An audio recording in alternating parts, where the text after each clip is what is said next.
So we are live now on YouTube.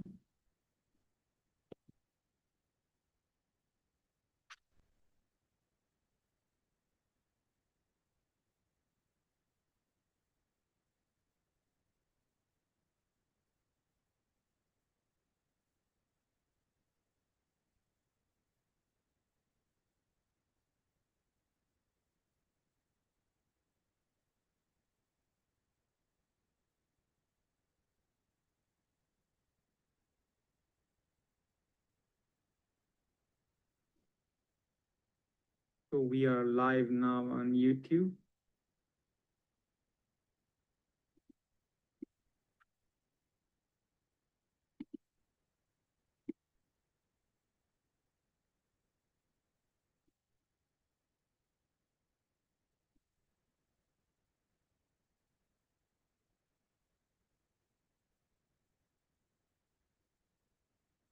Okay.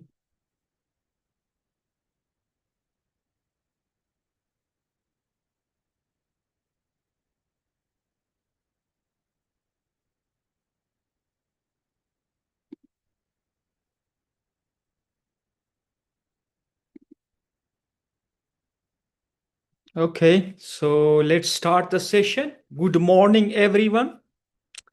I am Dr. Shakir, and it's my great pleasure to welcome you all to the International Conference on this international conference organized by Glovento in association with IIARP.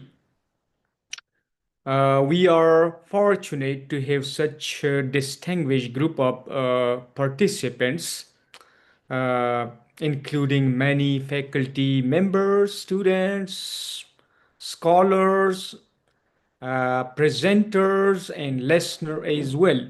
And I hope that all these participants will contribute to the vibrant discussion through this online session. As a session chair, together with other reviewers, we will assess all the live presentations, and based on this evaluation, the best papers and presenters will be awarded certificates in recognition of their excellence. The assessment criteria straightforward, quite simple. That we need to check the quality of the paper contents, presentation skills, time management skill. You need to manage the time, not to waste too much time on unnecessary things, explaining unnecessary things, and you need to have audience engagement and the ability to offer your constructive feedbacks to other presenters. And I hope that all the participants already received the program schedule, including their paper information and other instructions for this session. I need to mention it clearly that each presentation will be allotted with the 8 to 10 minutes, and at the end for each presenter there will be 2 to 3 minutes to take part in the Q&A session, providing their comments, suggestions, or asking questions. So we will have Q&A session at the end of the session. You can keep your questions noted and then come to participate in the Q&A session. And for those who already submitted their recorded presentation, they don't need to come and play or present it here on Zoom. We already uploaded or will be uploaded, will be uploaded later, their presentation to the YouTube channel, and you can see it later. I will share the link to the YouTube channel. But still, if your university or your institute need you to uh, present the paper here, you can still come to present it live. Okay, so I think we need to start the session, but before that, it's quite important to let you know and introduce the organization who organized this conference, mainly the IIARP. So I'm going to share my screen. Let me check. Okay. And then coming to the screen. Okay, so can you see my screen? Yes, sir. Visible Yes, to everyone? yeah, we see it. Yes. Okay, Yes, Yes. yes, clear. okay. So this is IIARP, a dynamic conglomeration of academia and professionals dedicated to promote research and innovation, making a significant global impact.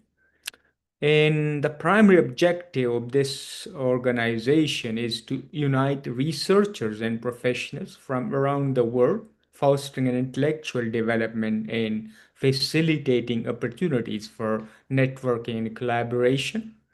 This organization is actively engaged in various academic activities, including networking events, meetings, conferences, workshops, and research projects. Additionally, it is committed to publishing cutting-edge research publication and recognizing outstanding achievements through academic awards and scholarships as well. All these information you can find on our website. Yeah, so these are some of the associates and partners. Glovento, Conference Alert 360, 360, and manuscript edit by IIARP.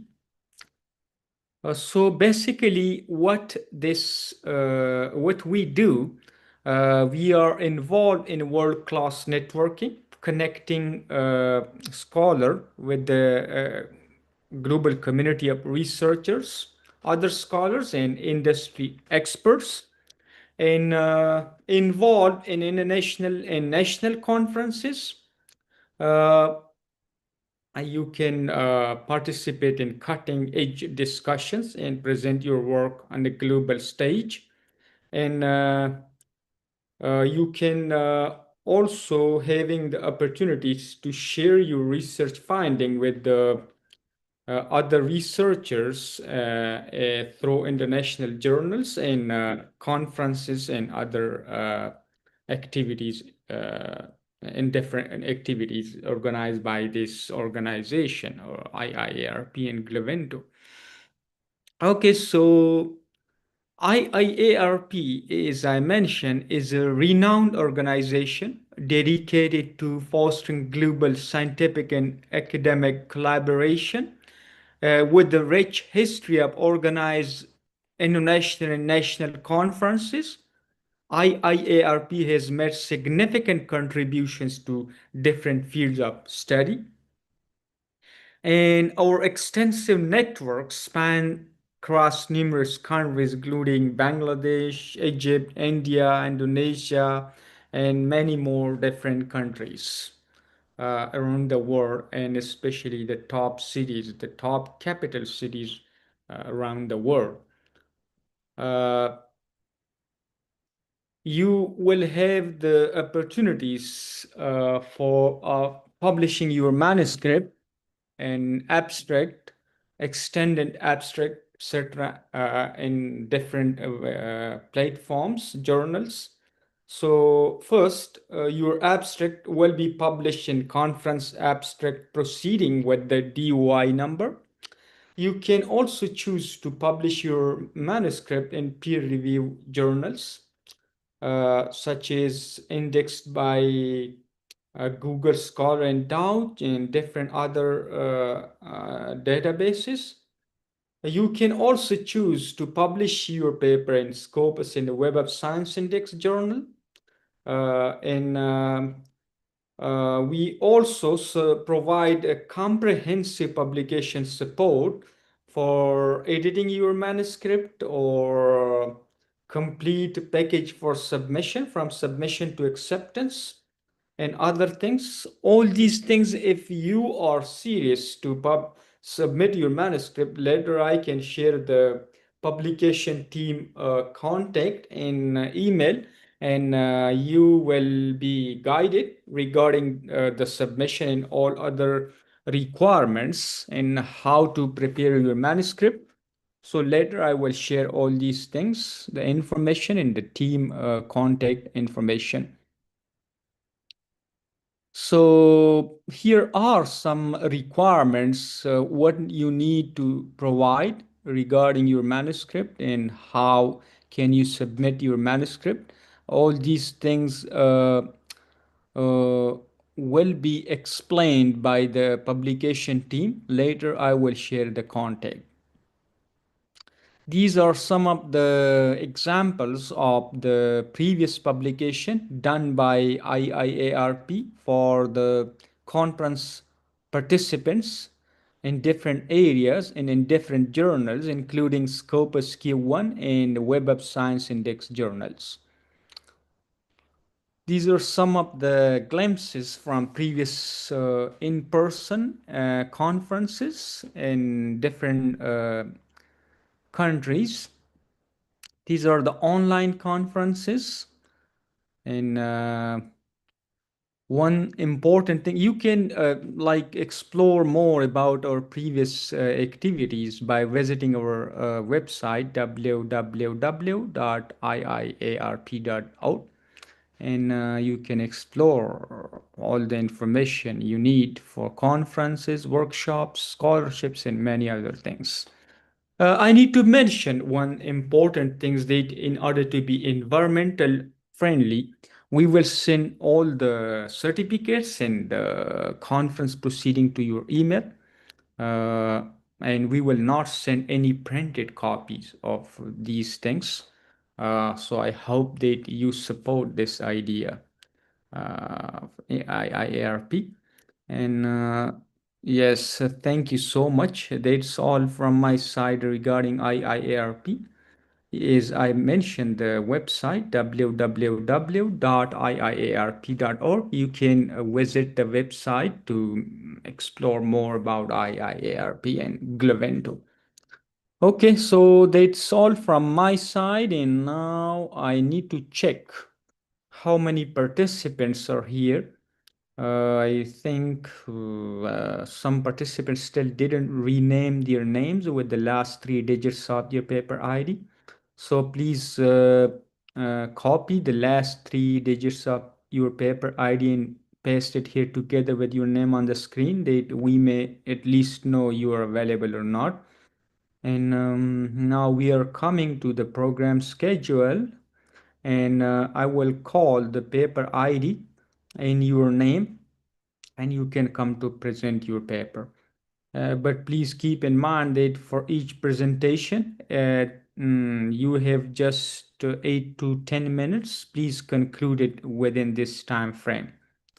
Okay, thank you. And where is the program schedule?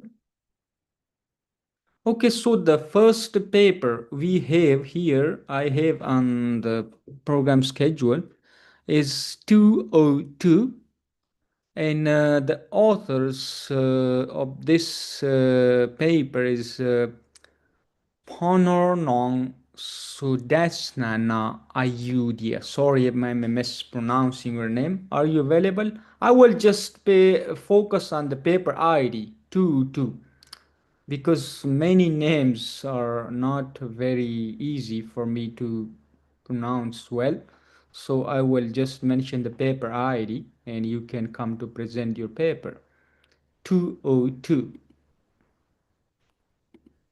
Yes, I'm I don't here. see it on the screen, I think. Oh, I'm here. 2 is available. Yeah, okay. Please share your screen. Yes.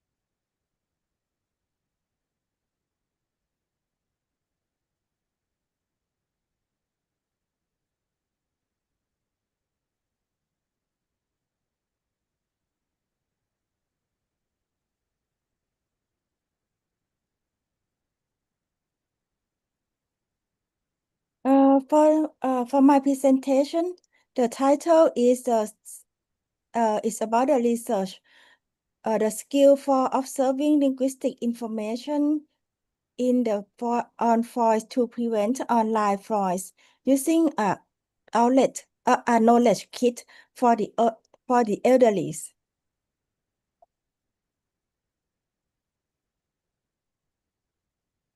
This is outline of my presentation. I will start from the introduction and end with the conclusion and discussion.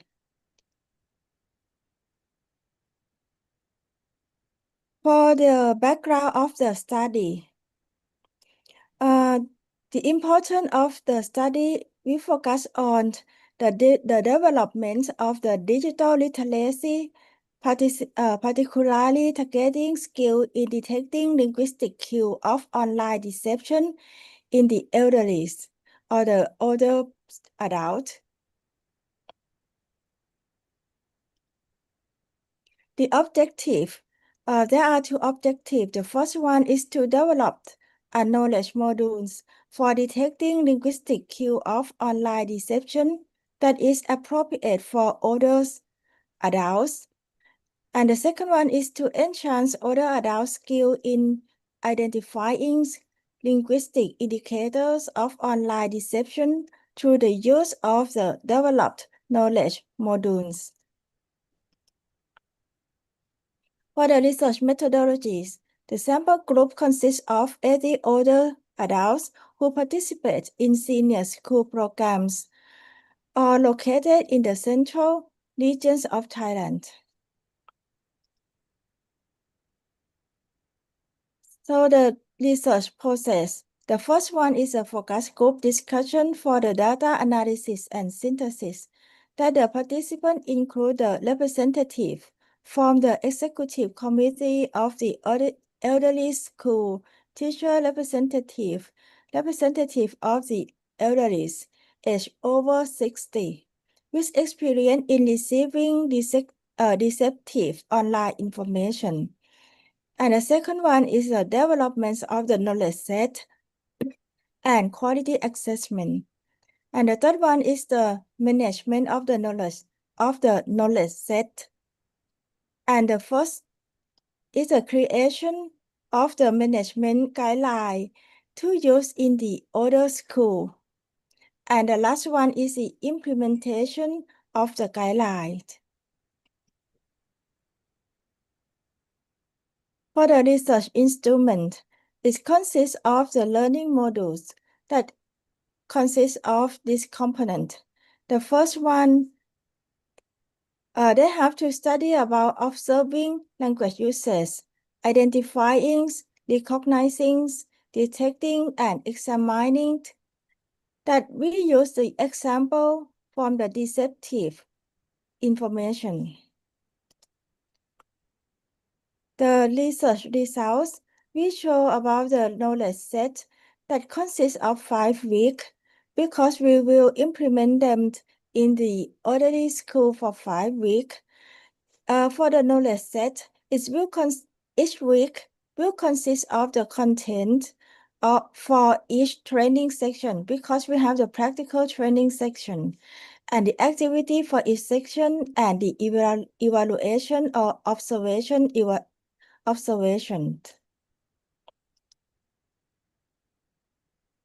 Then after we implement the knowledge set and the practical training, we evaluate the online deception observation skills using the 20-item multiple choice test, and this is the result for the test.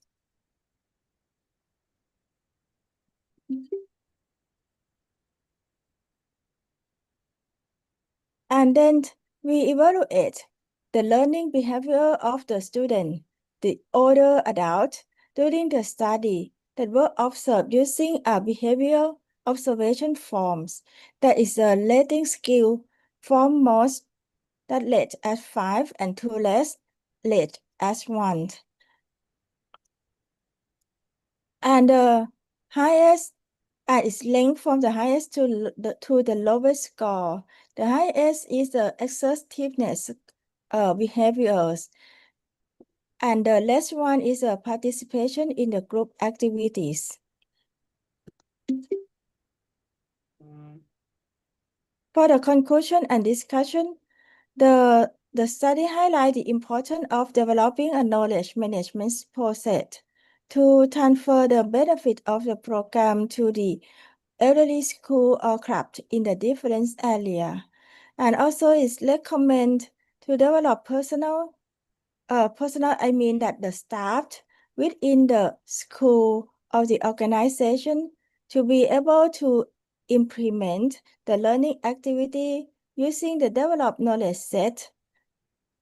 And this will include creating a best practice guide and manuals and a curriculum for the elderly to independently develop their observation skill for online deception.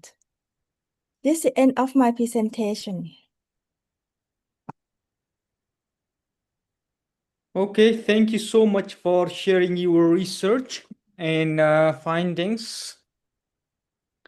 We will have Q&A session later, and other participants can ask questions regarding this presentation or provide suggestion or and comments.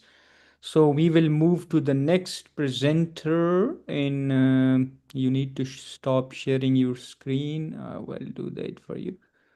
Okay. So I'm going to check. The next one is 203, and the presenter is Surya S. 203. Please Yes, share sir. your Can you hear screen. me? Can you hear me? Yes, yes, yes. Yes. Yeah, I'll share my screen, sir. I'll share my screen. Yes, please. Can you see the screens? Yes. I'll start.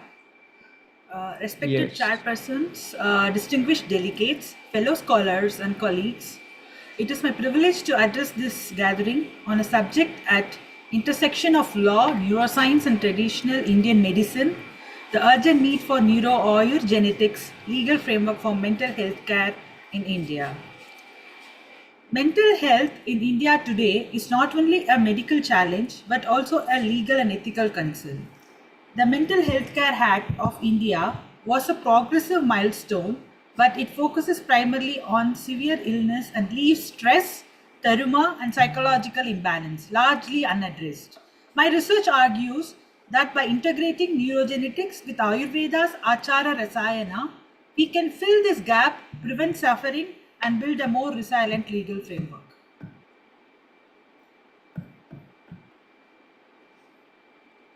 So, in order to talk about the wisdom of the Acharya Rasayana, Ayurveda Acharya Rasayana is not about medicines but about conduct, discipline, and resilience. It is rooted in Sadvrita, good conduct for oneself, and Achara, good conduct for society.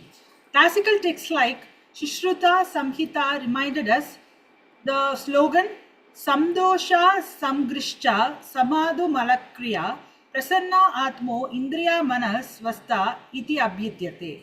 True health lies in balance of body, mind and soul.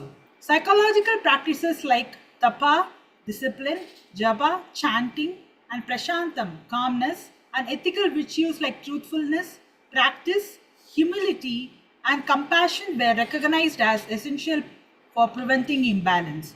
This wisdom is translated into law, can address the preventive side of mental health, something our current legal framework does not.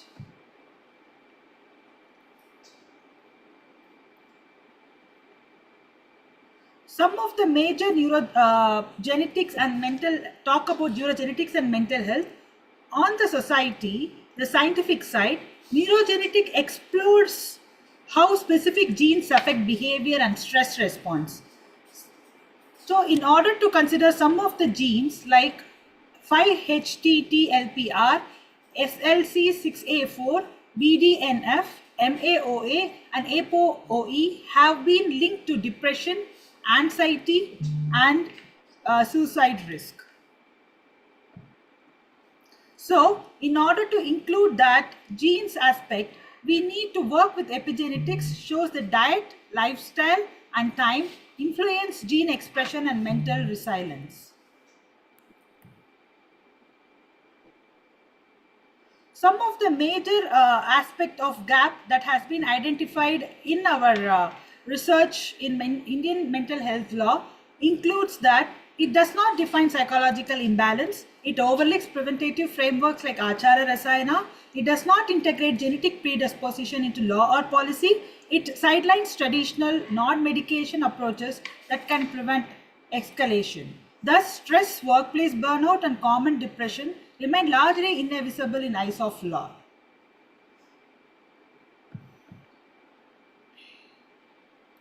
So, in order to talk about the Manorasa Rachayana Dharma model, to bridge this,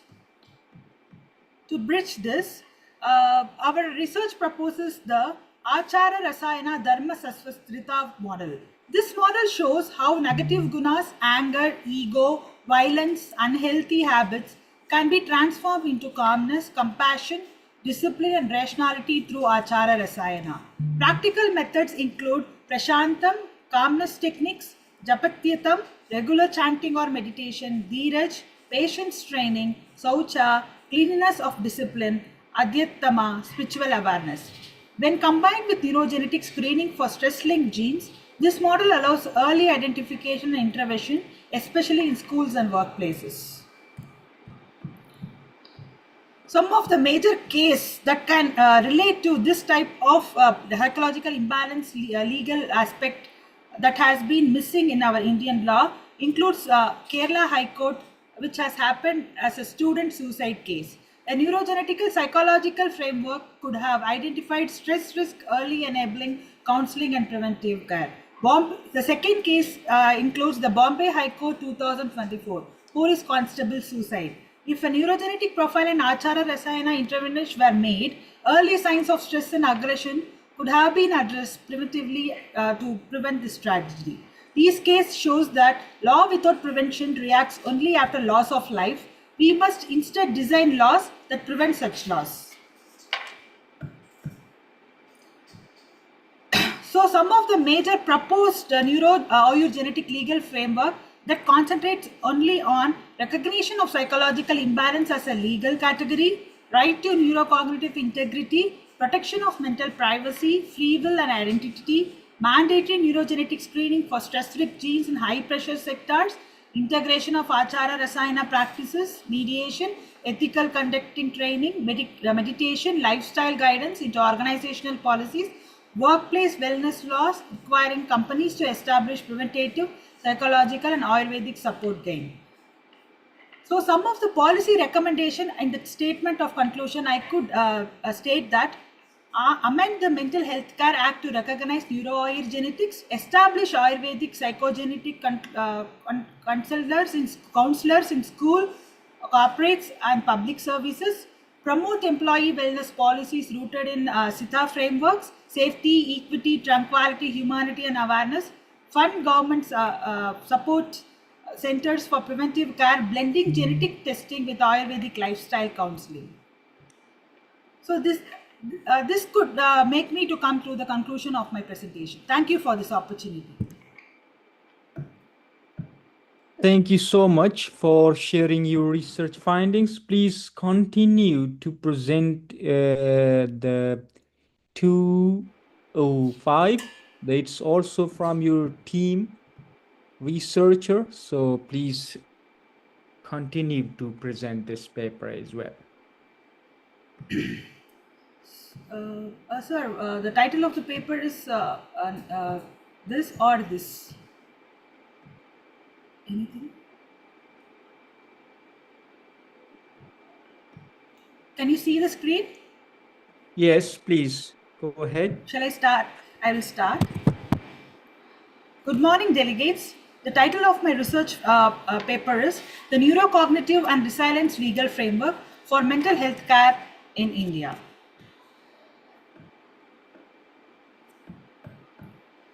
Before heading into the research aspect, why I have chosen for this research to be done?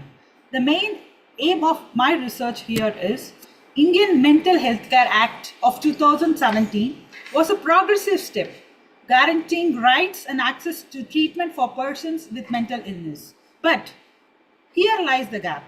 The Act recognizes only mental illness, not psychological imbalance. Mental illness requires medical intervention. Psychological imbalance every day is related to everyday stress, anxiety, burnout that needs only counseling, awareness, and resilience building. If ignored, imbalance is the seed that grows into illness, yet our law is silent. So, to support my study, here are some of the case studies that I have been taken into account. One of the major thing is like, because of neglecting the psychological imbalance, a person, a very latest case, NEET aspirants and student suicide, where the young student preparing for India medical entrance exam faced overwhelming pressure due to his studies and work, too much of thing to study. Many were not ill but imbalanced. Without psychological support imbalance, that escalated into strategy to commit suicide. The second example which I could consider is an EY and IT employee suicide, where the major firms, it is one of the big four in IT sector and in finance sector, where employees took their lives due to unbearable workload and workplace stress. Again, imbalance went unrecognized by law and it was too late. These are the two isolated stories which I have mentioned from hundreds of stories. They reflect a systematical legal gap which we need to address. So some of the limitations of the Mental Health Care Act present now in 2017 are: the Act ensures rights of person with mental illness, advanced directives on nominated representatives, government funding for mental health establishment, but it fails to provide a definition of psychological imbalance, a preventative measures for stress in schools and workplaces, a central role for psychologists in early intervention, mandatory workplace psychological support. This is unfinished business of mental health law in India. So, to talk about some of the major key provisions that needs to be addressed here is the gaps and the critical imbalance that I have already mentioned, which needs to be addressed by Mental Health Care Act in India. So let us now talk about the general framework that I have proposed in my research. To address this, my research proposes this SETA framework, where S is safety, which includes a secure psychological environment in schools and workplaces; tranquility, promotes of mindfulness and peace; awareness, education on stress management and resilience; equity, equal access to psychological support; ethics, confidentiality and professional accountability; humanity, compassionate response to stress and imbalance. SETA ensures that mental health is approached preventatively, not just reactively. So, towards the Neurocognitive Rights Act, we go further and propose the Neurocognitive Psychological Right Acts that would recognize neurocognitive rights, mental privacy, identity, free will, cognitive development, mandate psychological support units in all companies and institutions, empower psychologists alongside psychiatrists as frontline practitioners, require conflict management system in workplaces. Such a law could align India with global standards while protecting individuals before breakdown occurs. Key research findings of my research is where workplace support improves mental well-being, psychologists prevent escalation of imbalance, conflict management reduces stress effectively, neuro laws can bridge the existing legal gap. So some of the major future scope and recommendation that I could recommend in my research is immediate actions. Amend the Mental Health Care Act to include psychological imbalance. Make workplace and school psychological support mandatory. Train psycho-legal professionals. Fund preventative establishment. The long-term visions includes recognition of neurocognitive integrity as a human right. Preventative resilience-based framework. Alignment with international standards. And that comes into the conclusion of my presentation, and thank you for this opportunity. Thank you so much. So you still need to present one more from your team. Yes, Uh, sir. it's Shall I 206. shall Yeah. I share, sir? Yes, please. 206.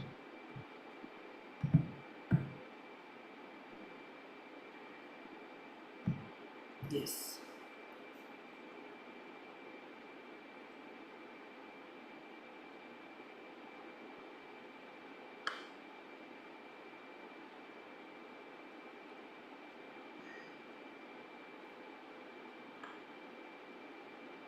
Please go ahead. Yes, sir. Yes, sir. Just a minute.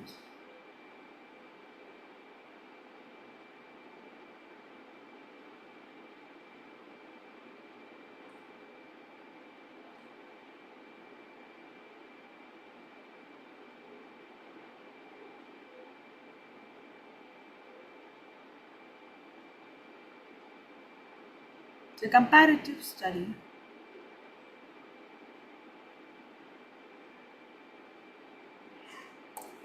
Good morning, everyone. Today, I'm going to present my third paper that is includes the topic psychological jurisprudence in conflict resolution management. This psychological jurisprudence covers the comparative studies that includes traditional versus neurogenetic leadership models in Mental Health Care Act in India. So what is psychological jurisprudence and why I need to concentrate on psychological aspect that could address the conflict resolution. So from the traditional conflict resolution methods in organization, we rely heavily on international arbitration, mediation, adjudication, etc., where we could find that it is very costly and it is time consuming, whereas we need to improve that aspect of addressing the conflict resolution in an early stage of causation of conflict that has never been addressed in the literature. So comparatively, if that is the case, and single conflict, when it comes into the mediation process, it takes more than 3 years, which is critically increasing the cost for the entire organization to address upon how to resolve the conflict. But at the end of the conflict, we could say that there is only going to be a win and lose situation. Either one of the party wins in the arbitrary aspect.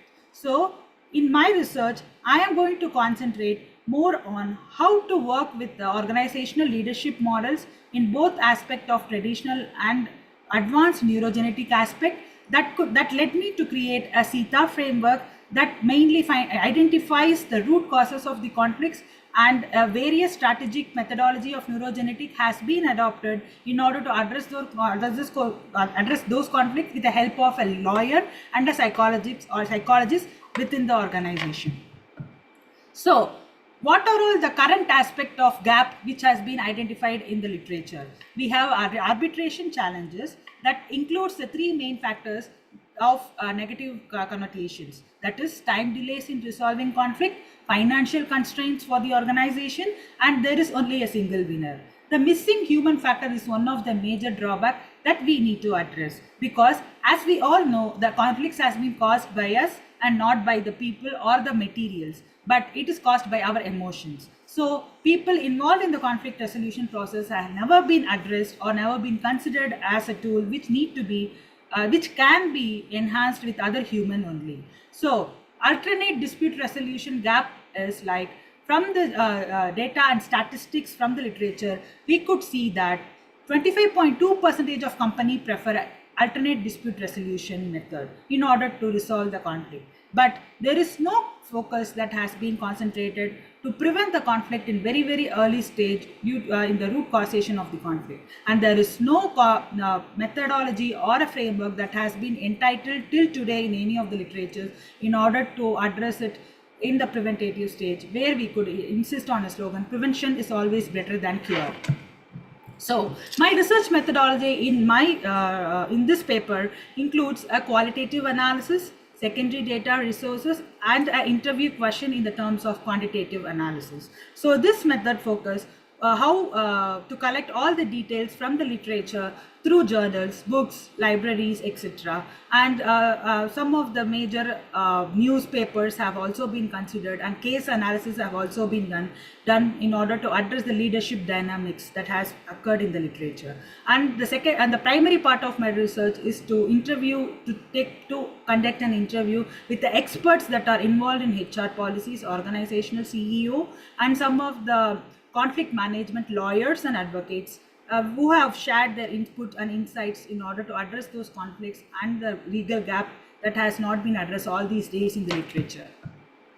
So understanding human psychology is one of the basic key factors that is missing in the aspect of organization as well as in Mental Health Care Act India. So what are all the some of the negative psychology that has been considered over the conflict resolution management in this research includes behavior of the humans of where there is a destructive cycles that happens within the organization because of this negative psychology. That includes stress, argumentative behavior, aggression, negative power dynamics, cultural bias, egoistic tendencies, and even addiction related behaviors. This study reveals that humans are emotionally full, and they do tend to depend on other individuals, and they have to interact with other individuals in order to carry out the work done. So we need to understand that there needs an approach called collectivistic approach as well as individualistic approach, where the individualistic approach could never be one of the enhancement criteria in order to resolve conflicts. So it is always collectivistic approach in an organization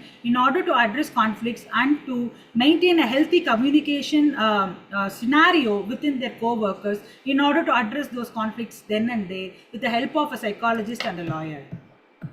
So what are the key factors that are directly relating or influencing those conflict resolution strategies that we need to consider in a human is emotional intelligence and power dynamics in conflict resolution. So what is emotional intelligence? Emotional intelligence serves as one of the individual coping strategies and contribute to positive outlook of any adverse situation. So as a team member or a team leader, it is one of the strategy where the emotional aspect and its intelligence to cope adverse situation could enhance the way of looking into things in a better positive way. On the power dynamics in the influence. The power dynamics plays a major part because the power can directly or indirectly influence the fellow people to work towards the goal and the mission and the vision of the organization. And the communication plays a major tool that could enhance the work in a very positive manner or demotivate the other co-workers. So all the three aspects of these factors need to be considered before heading into a formation of a framework to resolve the conflicts in a very earlier stage. So Sita framework. Considering all the three above factors, I have consistently working upon how this framework could enhance in preventing conflicts in a very earlier stage. That could be a systematic psychological assessment where a psychological aspect need to be assessed then and there when there is some misunderstanding between the peers, and the emotional intelligence evaluation has to be done. Early intervention strategies where the power dynamics comes into play, where and there should be an higher authority or an expert in psychological and legal aspect who could address this conflict resolution aspect in a very early stage. And we need a therapeutic and practitioner who are present in the organization in order to bring to a positive conclusion when there occurs an adverse situation. And we need to address the situation not based upon the theoretical framework, but we need to consider humans are involving in those aspects. So we need a human-centered resolution methods or a committee within the organization, and we need to adapt a best conflict management method in order to resolve those conflicts.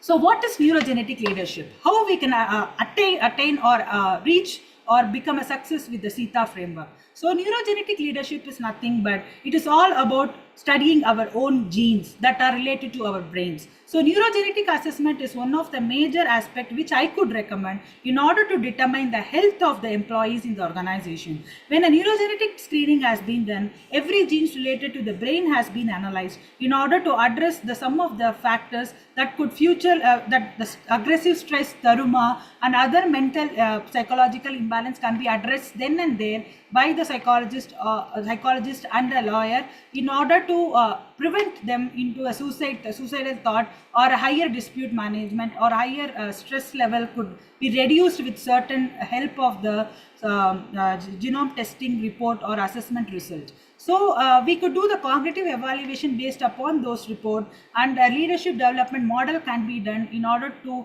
transform the negative thoughts into a positive leadership motive. And finally, we can include these laws into the Mental Health Care Act in India, or so that organizational conflicts can be very much addressed based upon adopting a neurogenetic leadership style. So when it comes after considering the neurogenetic genetic screening, we could say that from the literature, only 10% of the women are participating in the organization, to work in organization in India. So from the neurogenetic screening between a man and a woman, we could find that women have more tactical percentage of addressing the conflict. They are so patient and they are multitasker who could address the conflict well, more than the male aspect of psychological thinking, because as this psychologist role demands more of a woman-centered conflict resolution management practitioner in order to resolve conflicts then and there, where the cultural consideration is also been considered one of the major aspect of conflict causing notation, which can be handled well by the woman more than the male aspect. So how to implement this strategy? So we need to understand how Sorry the for organization. interruption. You have 3 more minutes, so please So conclude. yeah, Thank you. yes, sir. So we need to have an organizational assessment, and where we could understand the organization, and there could be a great help if we have a psychologist person who are present in the organization. And before that, a neurogenetic screening for the employees could give a greater insight about how to handle their emotions, and based upon which the SETA framework can be implemented to provide them this training program with monitoring and evaluation. So what some of the ethical implication here is, we need to get the consent of the concerned people, and we need to make them undergo this neurogenetic testing, and we need a trained psychologist conflict resolution management, and protocols needs to be made which need to be accepted all over the world, and confidentiality and privacy protection rules needs to be enhanced more in Mental Health Care Act in India for neurogenetic information. So we need what we need from the society is, we need new mental health care policies, we need to integrate neurogenetic principles, and we also need to implement recommendation based upon the explained thoughts in the before slides. On concluding note, we need to say that the integration of psychological jurisprudence with neurogenetic insights offer unprecedented opportunities to transform how organizations handle conflicts. By recognizing that humans are the primary tool in conflict resolution and addressing their emotional and psychological needs, we can create more effective, efficient, and human approaches to organizational dispute resolution. The SETA framework provides a roadmap for this transformation, promising a future where conflicts are resolved through understanding rather than advisory process. The future of conflict resolution lies not in the complexity of legal procedures, but in the simplicity of understanding human nature. Thank you. Thank you so much for sharing your research findings. And yeah, we are coming to the next presenter. We will have Q&A session later. For this presenter, if you have questions or comments, you can come to join the Q&A session later. Okay, so coming to the next presenter in the paper ID 758. The author is Hui Chuan Liu.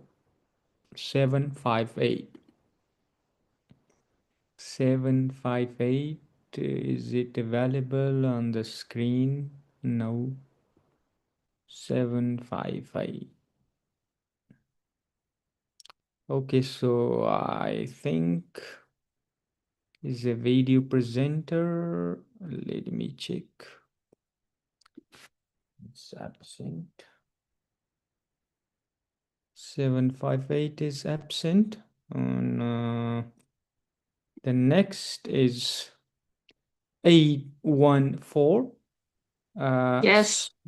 Yeah, so please come and share your screen for presentation. Yeah. 814. Oh, Okay. 814. Do you see my screen? Yes, please go ahead. Okay. Good morning, everyone. My name is Supapan Masaragun. I would like to present my research titles: Assessing Digital Brand Sustainability for Healthcare in Developing Countries. I am a PhD candidate in Technology and Innovation Management program at Chulalongkorn University. I welcome any feedback from international researchers to improve this research. This agenda is divided into 7 topics that are aligned with the abstract on the right-hand side. I will explain each topic in the more details. The rationale of this study is that although healthcare is a megatrend industry and one of 17 UN Sustainable Development Goals, this research suggesting that developing countries with universal healthcare coverage system may not be able to um, maintain economic sustainability. This because the growth rate of GDP often lags behind the growth rate of healthcare expenditures, the government policy that almost all hospitals cannot avoid. This creates a research problem. How can hospital business achieve sustainable growth in the face of this challenge? The sustainability concept is introduced by John Ellington in 1997, known as the triple bottom line, describes a perspective of sustainability involving people, profit, and planet. The concept have been widely adopted and further developed in many fields, including marketing and branding as well.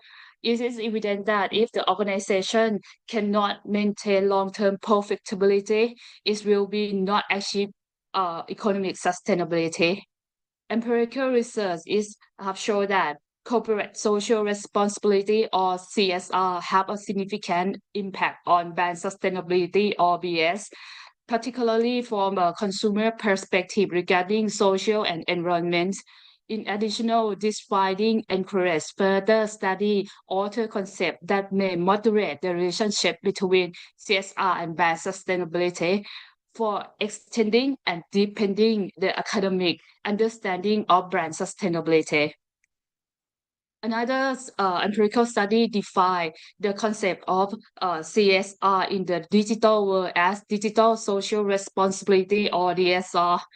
This research finds that DSR have a practical significant impact on brand equity. Therefore, our literature review found a research gap. No study have proven that does the DSR have a positive impact on the brand sustainability in the digital world or not. Consequently, we develop our conceptual framework and hypothesis as shown in the figure 1. The first hypothesis is digital social responsibility have a positive impact on digital brand sustainability. The second hypothesis is digital engagement positively moderate the relationship between digital social responsibility and digital brand sustainability. Our research methodology is a mixed method approach. The quantitative phase will use standard equation model for analyzing primary data, at least 200 examples in developing countries focusing on healthcare industry. And qualitative phase will use in-depth interview with at least 10 experts from both academic and business sector. The research project have completed several phases. Currently, we are analyzing the qualitative data using statistics and conducting qualitative interview with many experts. I am hopeful that the final version of this research will publish in the future. Now, there are 2 interesting discussion points from this research. The first one is although organization invest heavily in the sustainability initiatives such as CSR or DSR activity, but this effort may not be effective if the consumer fail to perceive the value of brand sustainability. Therefore, it is crucial to identify common interest and sustainability priority between consumer and business as well. The last one, transactions on the digital platform is highly efficient and cost-effective when compared with other conventional methods. This because can be tracked and measured through digital footprints as well. In the conclusions, this research make a significant academic contribution by introducing a new theoretical construct as digital brand sustainability. For managerial application, the proposed conceptual framework can be broadly applied across many business sectors, helping many companies align their brand sustainability with consumer expectation in the digital world effectively. I would like to express my sincere gratitude to my career advisor at Chulalongkorn University for their invaluable guidance throughout this research as well. Thank you so much for your time. I would be happy to take any recommendations you may have. And for more detailed comments, please feel free to email me. Thank you so much. Thank you so much for sharing your research findings, and we will have Q&A session. Please note your comments, questions, or suggestion and come to join the Q&A session for this paper. Okay, so we are moving to the next one, and the next paper is 823 and to be presented by Sheikh Sing Huang. Are you available? 823. 823. That's the paper ID.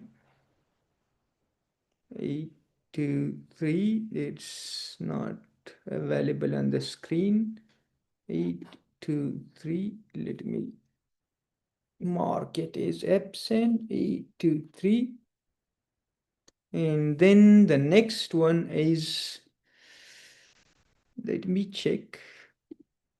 The next one is 832, and the author is Papasta. Hi. So are you available? 832? Yes, I'm here. Yes, please share your screen.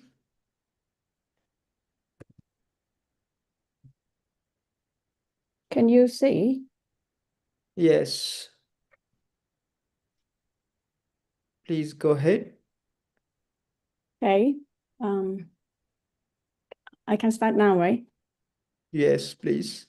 Good day, everyone. My name is Papasato Sukunwan from Chulalongkorn University. Today, I'll present the AQ for soldier performance. So how AQ help us understand and improve mission complete in real operation context for soldier. My background, I work across military and commercial technology, which motivate this research. This study examines how AQ across its four facets: control, ownership, reach, and endurance. This will influence soldier performance under challenging situations. So my objectives are identify the relationship between total AQ and soldier performance. Second will be identify how each AQ facet influence soldier performance. So this contribution is an AQ performance model tailored to the military context and a commander-focused AQ instrument mapped at the facet level to mission level performance. Today, the world situation is complex and rapidly changing, directly impacting security dimensions at many levels, including new forms of threat, technology, advancements, hybrid warfare. From the literature review, it was found that AQ by Stroud 1997 referred to AQ is the ability to cope with, adapt to, and overcome obstacles for four facets. So let me identify these four facets: control, keeping the problem bounded; ownership, taking responsibility; reach is limiting the spread of adversity into other tasks; endurance, sustaining effort until resolution in military setting, where adversity is constant. AQ provides a structured way to capture the human side of mission success. From the literature review, we faced 5 gaps. First, how each facet matters in operations is underspecified. Second, outcomes have focused on grades or general well-being, not the mission level performance. Third, there is no commander-focused AQ tool aligned to decision context, especially for Thailand. Fourth, leader vs unit effects are rarely modeled together. For final, non-US operational contexts are under study. Therefore, without precise AQ measure linked into mission complete, we can't target selection, training, or investment to what truly improve operations. Our framework purpose hypothesis 1 as a total AQ positive inference mission complete, and facet hypothesis will be the hypothesis 1A until the hypothesis 1D. Expect positive inference from control, ownership, reach, and endurance. I will use a mixed method study in a Marine Corps context. For sampling, Kajais and Morgan 1970 guidance for adequate representation as a population of 371 soldiers, we target 200 operation soldiers for the questionnaire and 60 management level for interview. Measure and analysis will be the reliability checks, CFA for construct validity, and multivariance model in SPSS and AMOS to examine the relationship between AQ facets and mission complete. Expected result and plan analysis. As a pre-data, we stated directional expectation as the higher AQ will increase in mission complete. Facet pattern is possible that the control and endurance emerge as the key.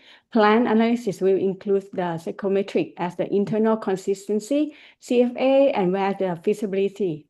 Measurement invariance across length and branch. For modeling, we'll use the multivariance test of the facet effects, explore commander to unit pattern as the qualitative coding to surface behavior marker of the high AQ performance under stress. If this pattern hold, we interpret AQ capture, stress regulation, and the discipline problem solving that drive operations. For the implication, selection use an AQ commander to match leader to mission complexity. Training emphasizes self-awareness, goal setting, and optimized thinking to strengthen control and endurance. For the performance management, adding an AQ indicator in a mission complete dashboard for early warning, a coaching, or even the AAR. In conclusion, building AQ, especially control and endurance at the commander level, is a trainable, measurable path to higher mission complete outcomes.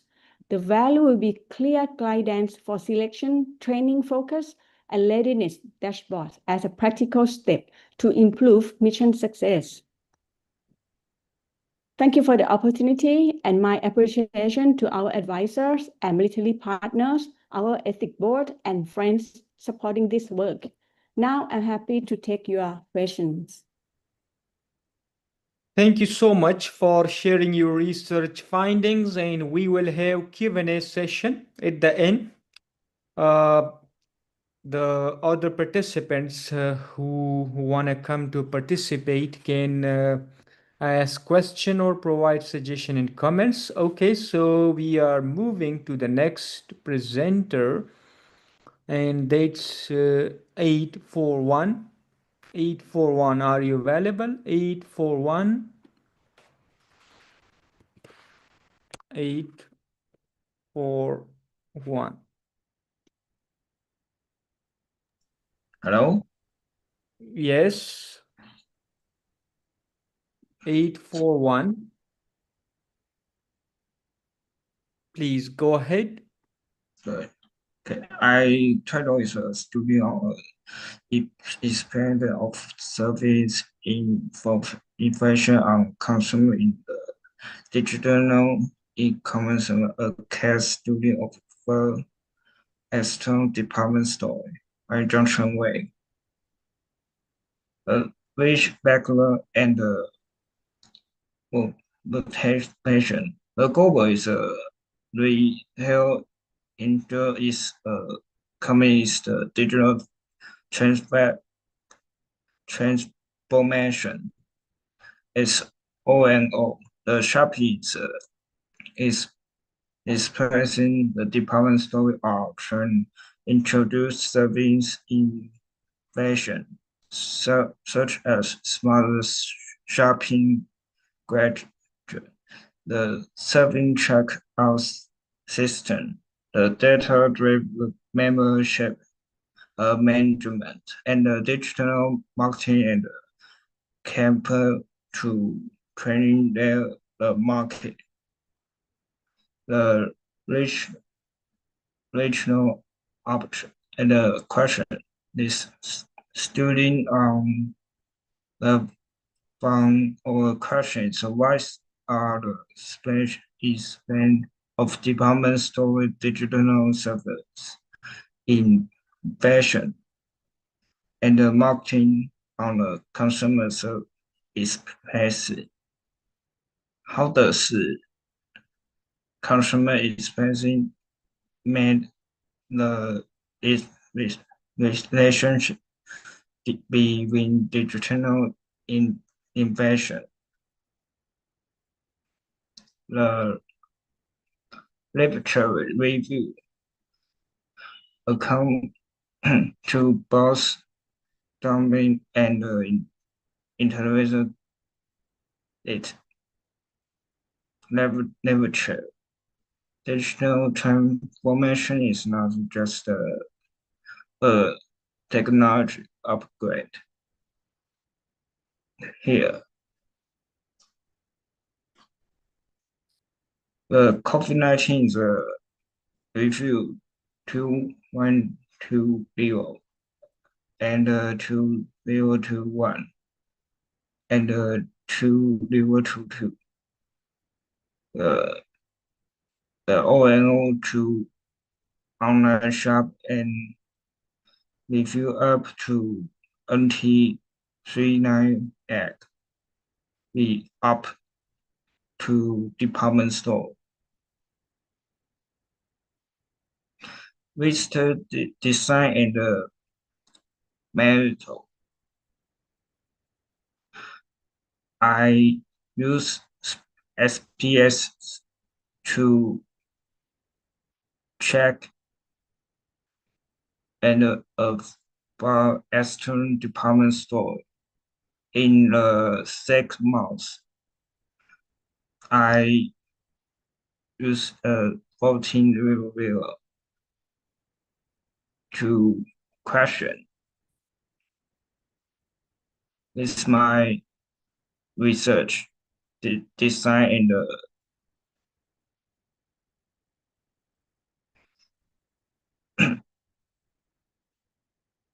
this KBO is level 956. It's 14 C 64.4 span. This department store should train digital in as a core governance strength, announced only in technology, but also on design use the content service processing.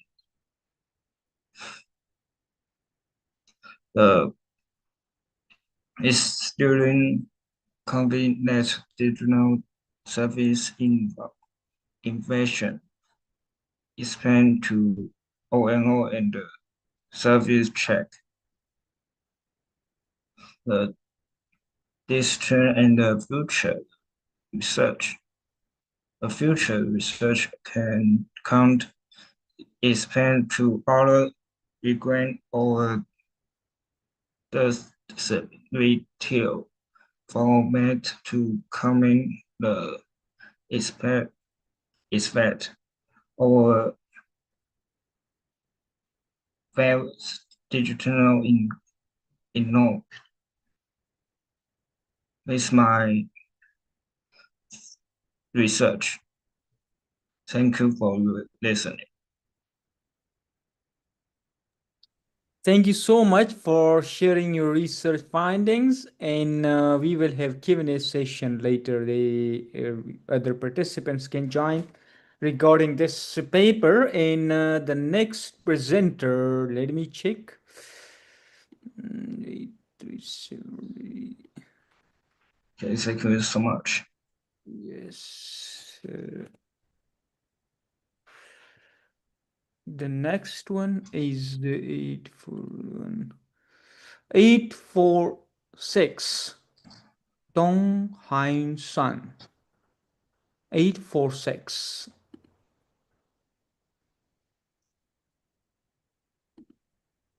846.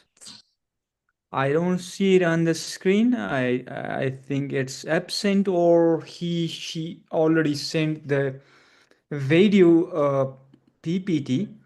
Anyway, I will mark it as absent. 846. 846. Yeah. Okay. And we have one more. Let me check. 204. 204. Are you available now to present your paper? Yes, it's okay. Yeah, please share your screen. 204. Okay. Hello, can you hear me? Yes, please Okay. go ahead. Okay. Okay. Hello, everyone. I am Jen, and this is my research paper with Dr. Haruzina, titled "A Visual Language Analysis of Traditional Male-Bodic Pattern of Formalist Aesthetic Perspective." Now I will present the finding of this study to everyone. I hope you can provide your valuable comments. And first, this is the two authors, the introduction of the two authors. And the abstractor, or I can say this is the overview of this article. In this article, we focus on the visual form of male body pattern. And the conceptual and theoretic framework is based on the Lauer and Pentax 5 design principles. And the method is based on qualitative method, visual analysis. Our research finding can be said as the male-bodic pattern shows a stable formal strategy and also shows the cultural meaning. This article has the contribution is that link the visual form with the aesthetic culture, and we show that the rich heritage aesthetics. So let's introduce the article from here. So we have to introduce what is male-bodic. Male-bodic is an important intangible cultural heritage in China with thousands of years history. But in recent years, that's faced both opportunity for academic research and policy support. It is good. But it also faces challenges such as the traditional pattern form becoming unsuitable for the contemporary society. So as you can see, the main point of this problem is the pattern issue. So the research on the formalist language can help to solve this problem.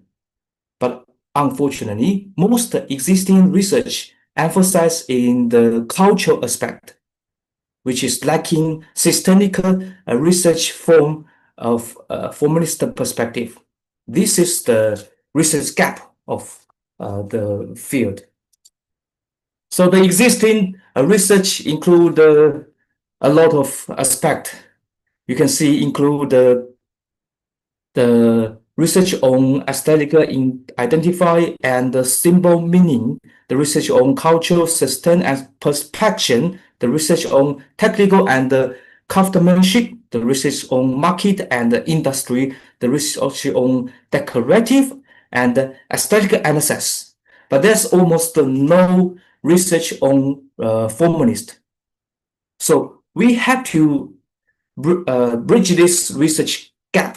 So we have to address two core questions. First, how do the traditional pattern of Meopatic embody formalist aesthetic feature? Second, how do such formal feature support the contribute to expression of Miao aesthetic culture and traditional philosophy? So you can see the two questions actually the same. The first question is what the formal feature exists, and the second is what the formal feature meaning. So what exists and what the meaning, actually the same, but one step by another. The core of this is to discover the aesthetic logic and the visual order in it, thus linking the form and meaning together, fill the gap of this research gap. Our methodology is that the data of this study was taken from the official website of ICH Expo China, which held by the government, so it is quite authority. And the method we use the visual analysis. The theoretic framework primarily used Lau and Pentak's formalist aesthetic. This comes from their book, the Design Principle, and also compare with another scholar which comes from China. The scholar's name is You Xinin. He proposed some formalist aesthetic element. The secondary framework will use the traditional Chinese philosophy and aesthetics, such as the Confucian, Taoist religion, the folk symbolism, where the secondary framework just as additional, not the main theory. Within the conception framework, the primary theory come from Noah and Pentak, which are unity, emphasis, and focal point, scale and proportion, balance, and reason. And these 5 elements almost the same. When we compare, we find almost the same as the Chinese scholar You Xinin's theory.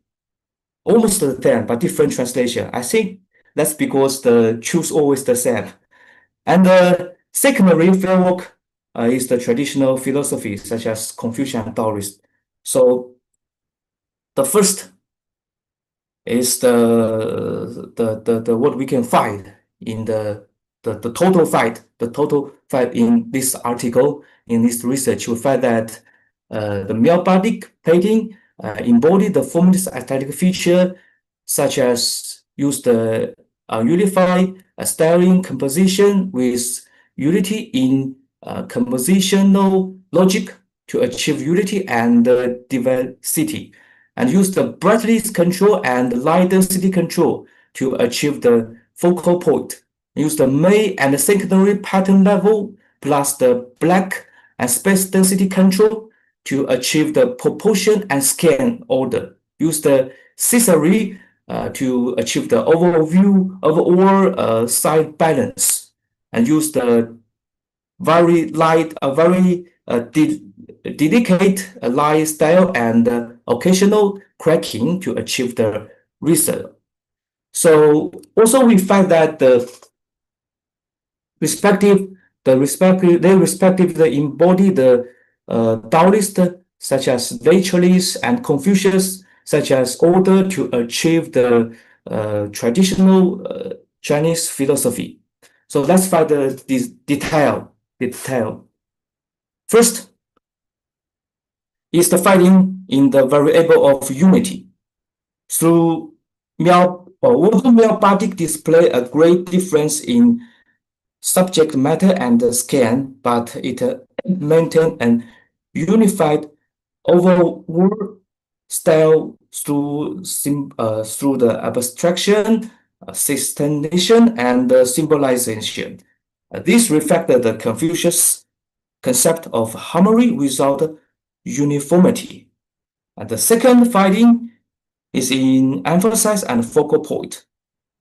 Through the contrast of color and the contrast of light density, Meopatic was created a clear visual focal point. This is not just a formal guide. It also symbolizes the conception of core and order in the culture, in the minority culture. The third element is the scan and proportion. The combination of pattern in different size and the variation in line density create a clear level of proportional relationship. It reflected the Confucian principle as excess is as bad as deficiency by focus on harmony and moderation. The fourth element is the balance.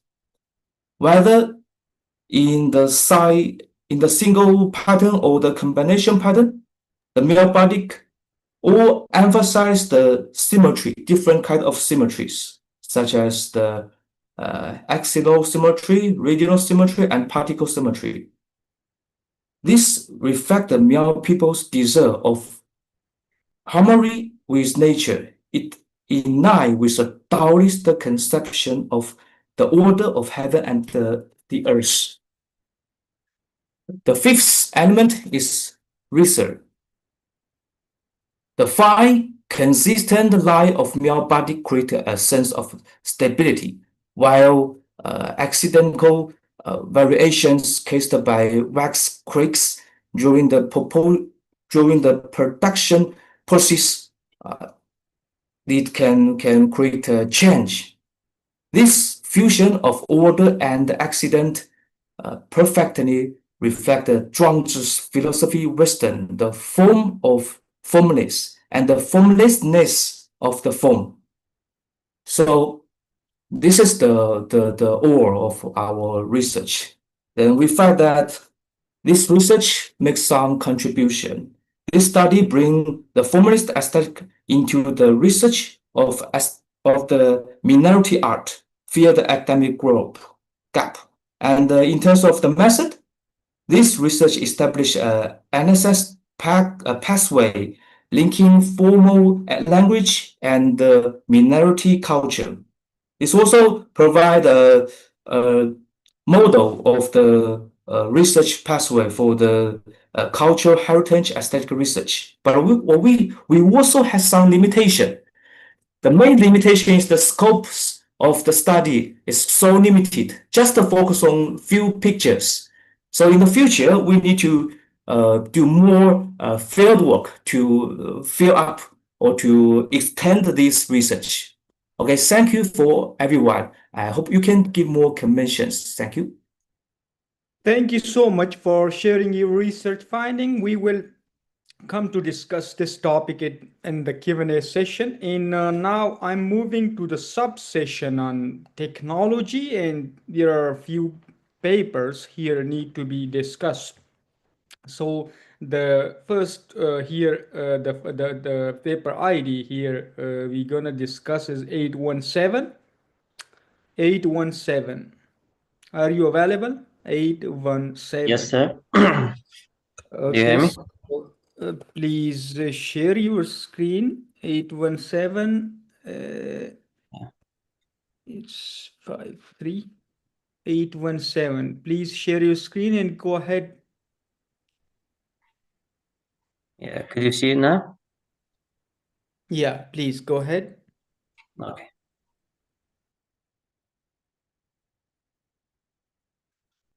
First of all, my name is Harith Amr. I'm from Iraq. I'm studying mechanical engineering master degree for Mosul University. So my review paper on determination of residual stresses generated during process. The abstract of it, these stresses drive fatigue, life distortion, and crack starts around the hole. They came from two things working together: the mechanical forces of cutting and the heat from tool rotation and feed. Their size and whether they are tensile or compressive depends on tool geometry, feed, and speed. The work material also and the coolant. We review how we measure them and how we model them. I also compared the method for consistency and realism and point out where they are disagree and why. From what we gave a practical guidance on choosing feed and speed, also tool micro geometry and cooling to push stresses toward beneficial compression and avoid harmful surface tension. The goal is simple: more reliable, longer-lasting drilled parts.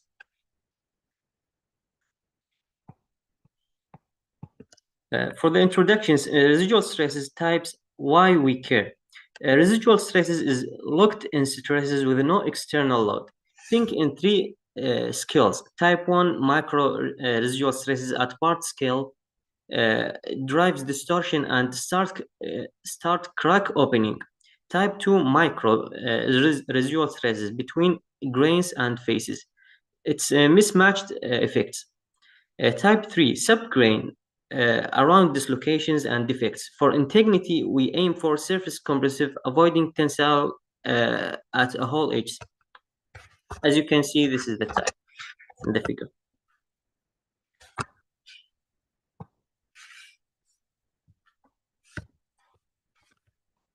Drilling induced residual stresses as a mechanism.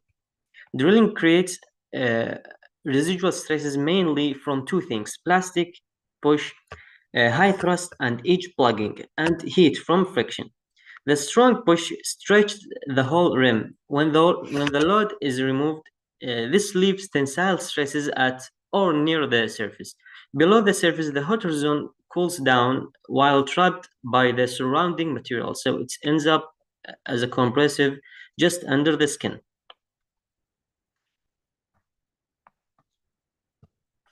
Residual stresses in drilling for measurement and control. There are many methods to measure residual stresses in different categories, such as non-destructive tests that contain X-ray diffraction that measure residual stresses around the hole with X-ray. Second, for semi-destructive test, we got hole drilling method using strain gauge sensor, but following ASTM 837 standards, and others test, but this are the most common. Effect of feed and speed and material. The feed rate is the strongest driver.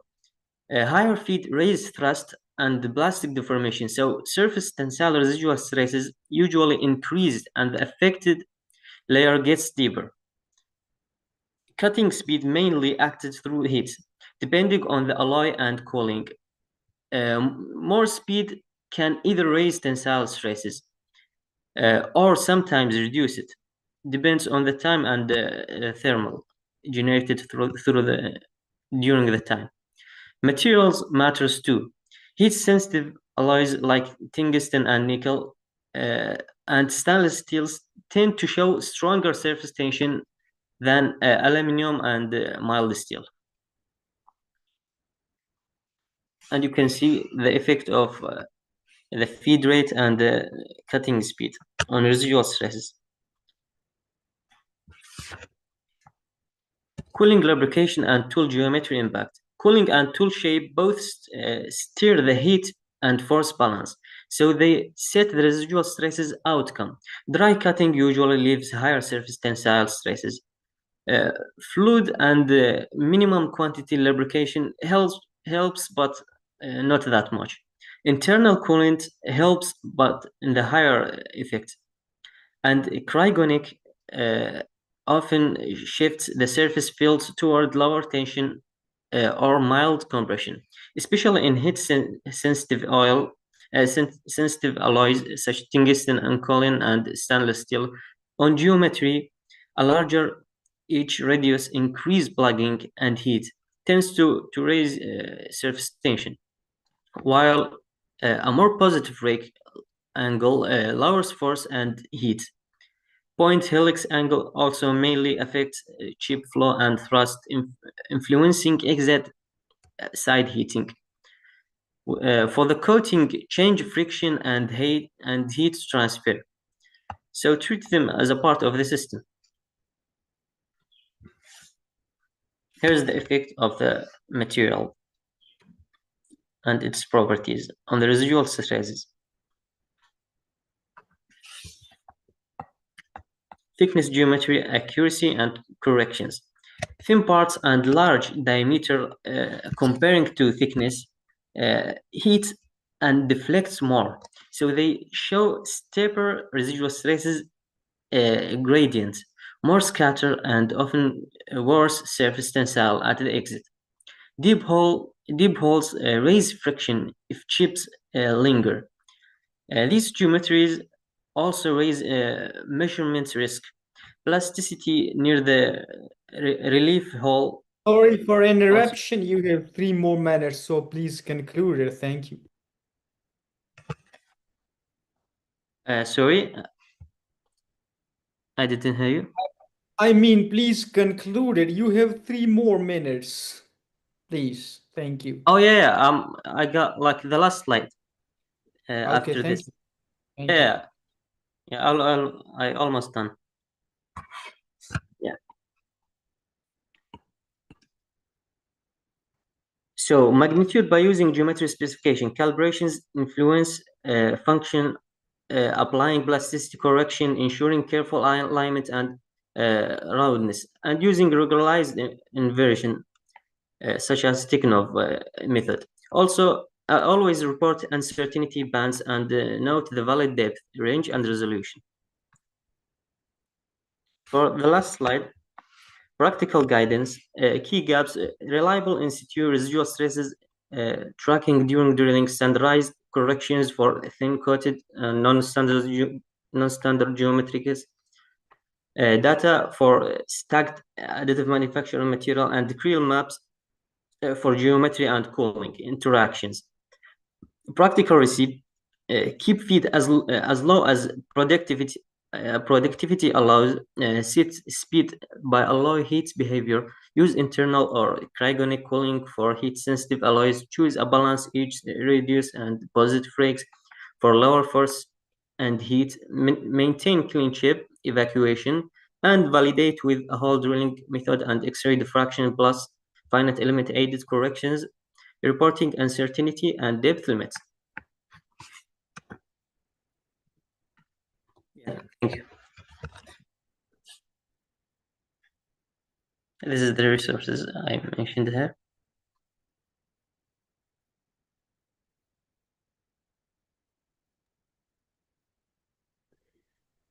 Okay, thank you so much for sharing your PPT research findings, and we will have Q&A session. Other participants can come to discuss with you regarding this presentation.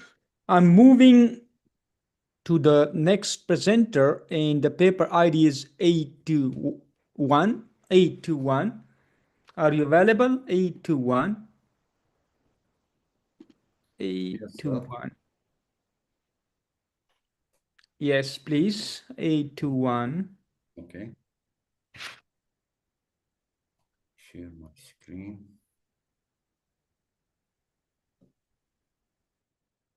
Okay, everybody hear me and see my screen? Yes, please go ahead. Okay. Okay. My paper here is to study the effect of the key parameter in electromagnetic sheet metal forming.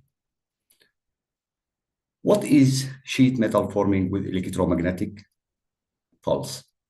It's a process that we use electromagnetic pulse through an electrical circuit known as RLC circuit. R refer to resistance, L to inductance, and C for capacitance. The pulse that we generated with this circuit is the primary force that the sheet metal forming is take through. Sorry. The process components, it contains a set of capacitor and power supply and high conductive coil and electrical conductive workpiece. We will store the power that we charge it to the capacitor in the capacitor and then release it within a few microseconds. That's how we can get the electromagnetic pulse. So what's happening when we release the voltage through the coil? Here we can see it in the coil. An electromagnetic field is generated. This is the primary one. by putting the workpiece here near the coil, immediately an eddy current will generate in the workpiece according to Lenz's law. This eddy current here, we can see it in the red circles. It will generate by itself another magnetic field, the secondary magnetic field, that will repel with the primary magnetic field by a force, we call it Lorentz force. So Lorentz force actually will affect this workpiece by clamping one of the end, the workpiece, we will force it to deform. The application of this process, we can bulge the tubular or extend it by putting the coil outside or inside it, or we can do the sheet metal forming like we see here in the picture. Okay, we start to analyze what's happening here by taking the active. Sorry to interrupt you, but the picture is not showing, just one slide. Yes, sorry, your slides are not moving. Please, can you ensure they? Now they are moving? No. No? No. I don't know why. What's about now? We can only see, I think, the fourth slide on the big screen. And I don't know. How can it move to the next one, which you are reading now? Now, can you see I am presenting figure 2. We see the slide four slide, number 4. There's yeah, we can see. Yeah. Now it's moving. Yeah, it's yeah. Okay, Yeah. It's okay. I'm you sorry. can you can keep it on the slideshow. Okay. Can you do it? Slideshow? Okay. Like this? No, there is an option where you need to click. Yeah, that's the one. Yeah. Please click it. Okay. Now everybody sees as a slideshow. Yeah, it's okay, but you need to like click the slideshow. It's still not the slideshow. Just a minute. I try it. Okay. How about now? It's changing? Oh, it's still the same, not the slideshow. But anyway, please continue with this current interface. Is okay. Please just go ahead and move the slide. Okay, like this one, I think this one is working, but with the slideshow, I don't know what's happening with my computer. Yeah, it's okay. Okay, this is also okay. Please go ahead. Okay. Yeah. Okay. Thank you. So now we will have to evaluate the magnetic field density that we denoted by B, and then we will see in coordinate system we will have BR and BZ. From BR and from B, generally, we will get the J theta. J theta is represented here is the current density that flow in the forming tool. That's what the forming tool is the coil. So the force, when we try to drive the force that is responsible for the forming, we should have J theta and BZ, and in the R direction. For the Z direction, we will have minus J theta by BR. In electromagnetic forming, the axial component of the magnetic field is not effective, the bulging of the sheet. The most important thing we need to get is the radial component of the magnetic field. That's BR, because we are in sheet bulging, we need the axial force that FZ is responsible for bulging. So we need BR. BZ is actually, we can not depend on the value of it. Okay. What we need to generate the pulse, we need to find the current of the coil. The current of the coil, we can get it from this formula. This formula, we need the damping factor, and we need the frequency of the coil. I naught is the initial current that we supply to the coil. It's become from the charging volt with the capacitance value and the inductance. The damping factor, we can get it from this formula, and the omega, the frequency in rad per second, not in hertz, we can get it by this formula. All of that lead us to J. J, that's value, we will apply it to the console multiphysics, and then we will get our simulation working. Okay. Now, this is the shape that we get it from the simulation, the pulse, and you see here, go to the negative and then demolish. The skin effect. The skin effect is very important parameter that we deal with electromagnetic forming. That's mean the skin, what we mean by skin Sorry effect. for interruption. You have 3 more minutes, so please be conclusive. Thank you. Okay, the skin effect, that how much the magnetic field is penetrate the workpiece.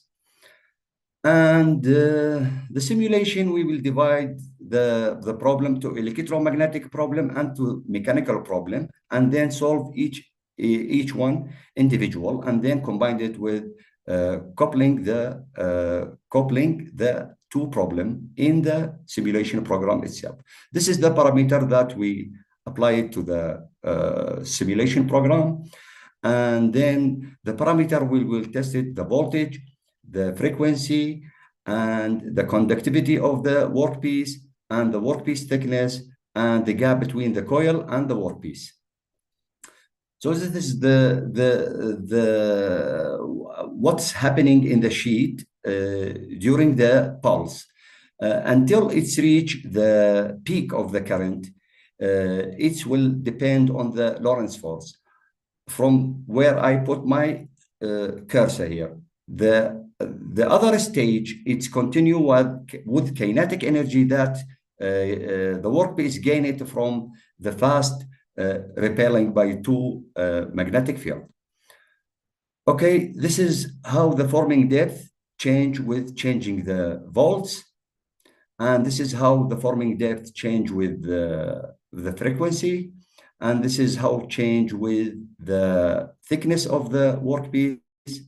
And this is the forming depth according to the electrical conductivity. We use here stainless steel, titanium, and copper, aluminum, and then here we have a copper. And this is the forming depth changing with the gap distance between the coil and the workpiece. Conclusion. The first conclusion, the magnetic field consists two components. One of them is important and the other is irrelevant. The magnetic field density directly proportional to the charging volt, and the frequency of the discharge current on the coil is very important for several reasons. One of the most reason, it's control the skin depth. The skin depth, then it will represent the upper limit of our forming, for our forming process, the whole. And Lorentz force depends largely on the electrical conductivity of the workpiece itself, okay? Because I'm generating eddy current in the workpiece. Testing the workpiece thickness, it will not affect any of the magnetic field that generated or the eddy current. It's only related to the skin depth, that how much the magnetic field penetrates the workpiece. And the gap between the electrical coil and the workpiece, this is an effective parameter that depends how much forming I can get by increasing or decreasing the gap between these two elements. Okay, thank you very much. I hope I make my presentation clear. Thank you so much for sharing your research findings. We will have Q&A session. Others can participate here for this presentation. And I'm moving to the next one. That's 826. 826. It's... Can you hear me? Yes, please. 826. Okay, I'm sharing my PowerPoint. Do you see Yes. the PowerPoint? Yes, please. Okay, thank you. Hello, everyone. My name is Hu Junhao, and today I will be presenting our research on motion profile design based on the Fibonacci sequence. So in motion profile systems, a motion profile defines how position, velocity, acceleration, and jerk change over time. A well-designed motion profile improves system smoothness, reduces vibration, and protects mechanical components. This slide compares the traditional S-curve motion profile with our modified version. While the S-curve improves smoothness compared to a trapezoidal profile, its acceleration transitions remain discontinuous at certain points. This discontinuous can lead to undesirable effects on the system, such as mechanical vibration, sudden current spikes, or control instability. To address this, we replace the non-smooth transition segments with a function of the hyperbolic Fibonacci sequence, which creates a fully smooth and continuous transition in acceleration. And this slide shows the hyperbolic Fibonacci sequence and its flipped counterpart. We selected this function because it is continuously differentiable, ensuring high-order smoothness, and is converged faster under the same condition than many other smooth functions, such as hyperbolic tangent, which helps in constructing compact transitions. The original curve is a convergent function, gradually approaching to a fixed value. So when flipped, it forms a divergent segment that mirrors the original. By combining these two segments, we build a symmetric and continuous transition profile, which is used to generate the smooth acceleration and deceleration spaces in our motion profile design. And to the revision of the modified motion profile, we begin with the jerk function, where the uppercase J represents the maximum jerk, and J of t is the derivative of the hyperbolic Fibonacci sequence. Because the exact expression is complex, we use a symbolic notation to represent it here. First, we divide the motion profile into different time segments, including TAs, the smooth transition segment, TJ, the constant jerk segment, TA, the constant acceleration segment, and finally TV, the constant velocity segment. Then we divide a piecewise representation of J of t for each of these segments. This lays the foundation for the derivative acceleration, velocity, and displacement. After integrating the jerk functions, we obtain the acceleration function. We then integrate the acceleration profile to get the velocity profile, v of t. And finally, we integrate the velocity curve to get the displacement. This completes the full motion trajectory from jerk all the way to position, with all curves being continuous and smooth. The shape of the hyperbolic Fibonacci function is fixed, so we can directly adjust the slope, which represents jerk. To control the maximum jerk, we introduce a jerk coefficient Cj. The value 8.60417 comes from the peak acceleration of the original function. Using this value as a base allows us to scale the profile proportionally to any desired jerk limit. This keeps the smooth shape intact while ensuring the system stays within safe limits.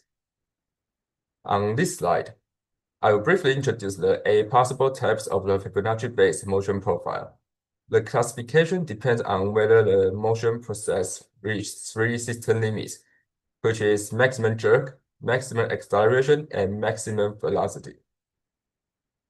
If all 3 limits are reached, we obtain the 8-segment profile. And if only 2 limits are reached, we get the 7-segment profiles.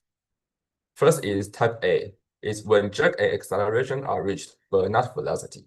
The other is type B, is when jerk and velocity are reached, but not acceleration. And if only one limit is reached, we get the 5-segment profiles.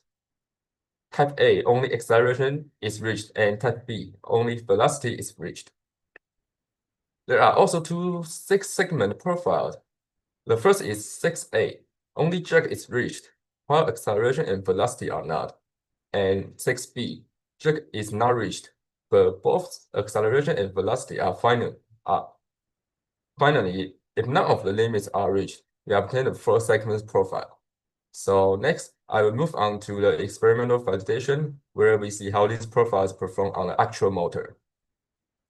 Here shows the experimental platform. We use the RND-X10S2 brushless DC servo motor, which is equipped with a built-in encoder to provide feedback on position, velocity, and current.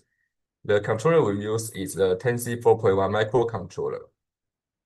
In the first experiment, the motor was commanded to follow both the traditional S-curve and the modified motion profile under the same jerk, acceleration, and velocity constraints.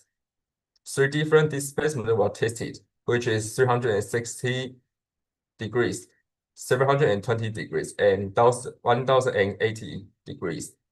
The result shows that the modified profile produced a lower peak current, which means it reduced the instantaneous load on the motor.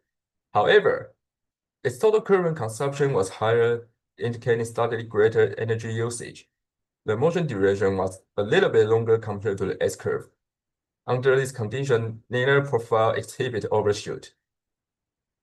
In the second experiment, the maximum allowable jerk was gradually increased until overshoot was observed. The purpose was to determine the highest jerk value each profile could sustain without overshoot. The result indicated that the S-curve could tolerate up to 19 degrees per second cube. The modified motion profile could tolerate up to 320 degrees per second cube, still without overshoot. This result is significant because it demonstrates that the proposed profile maintains greater stability under higher jerk values, providing more flexibility in design and outperforming the S-curve in terms of robustness against vibration. To conclude, this study proposed a Fibonacci sequence-based motion profile as an alternative to the traditional S-curve. From our experiments, we observed that the proposed motion profile reduced the peak current, lowering the instantaneous stress on the motor. However, it resulted in a slightly longer motion duration and a higher total energy consumption. Most importantly, the proposed profile can withstand a significantly higher jerk limit without overshoot, 320 degrees per second cube, compared to only 90 degrees per second cube for the S-curve. In summary, smoother motion profiles can provide greater stability and robustness, even though they may sacrifice a bit of speed and efficiency. Thank you for listening. Thank you so much for sharing your research finding. We will have Q&A session to discuss this paper later, and I am moving to the last one, 862. The paper ID is 862. Are you available? 862. 862. I think the 862 is absent. Let me check. 862. It's not available on the screen. Okay, so I think that's all.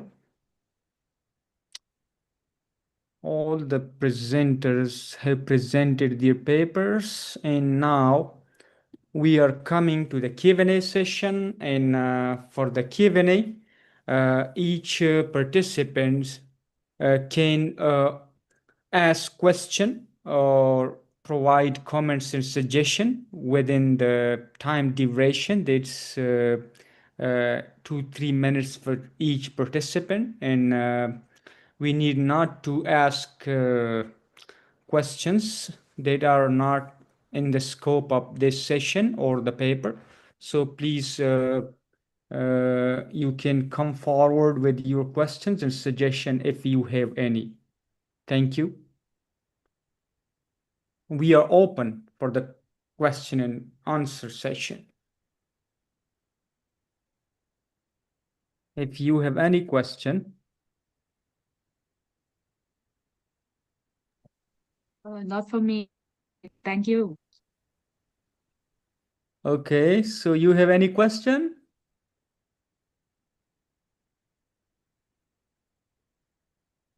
I think you don't have any question, but I have some questions for some papers, not for all. And don't consider it as a question. These are some comments or suggestion. Is per my experience in different journals, I want to tell you something regarding your papers that you may need to consider to modify and then submit it to the journal. And after that, I hope that it will receive positive response from the journal. So the first paper is 202, and that's regarding the methods of this paper. As you mentioned that you use FGDs, but I don't know whether in the paper you explain more about the FGDs in the method section, or you just mentioned that you have used FGDs, but you didn't mention regarding the structure of the SGDs, the number of participants in the FGDs, and the sampling procedure. All these things I think are quite important for qualitative research, to mention these things in the method section. Also, I also didn't see any ethical considerations in your paper that is quite important for a qualitative research paper, and every journal will ask you all these things must be included in the method section of your paper. 202. Are you still here? 202 is not available. I think he or she already left. Anyway, that were my comments for 202. And 814. Uh, I saw Yes, that please. your research objective or problem statement is quite broad. I don't know how could you manage to conduct the research and analysis and collect the data and all these things. So can you please explain that whether this problem statement and objective is like not broader, and how did you manage to research those objectives and achieve the result?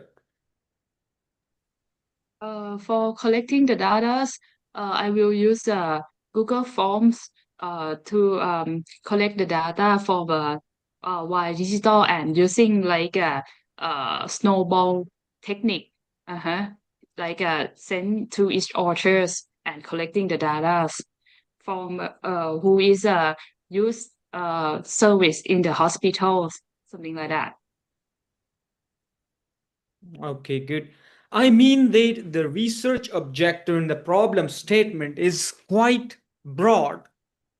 You know that is a researcher within the limited time frame and limited resources. You cannot research the whole country or the whole province or the whole district. So you need to make it limit and do it efficiently in this way. So you need to think about your research problem and objective. How can you narrow it down and make it feasible, look like a researchable project and researchable objective. That's my comment for you. And the next one I saw regarding 204, the paper 204, and there's something regarding the arts patron of Miao ethnic group in China. And you mentioned that you collected the pictures from a database or some government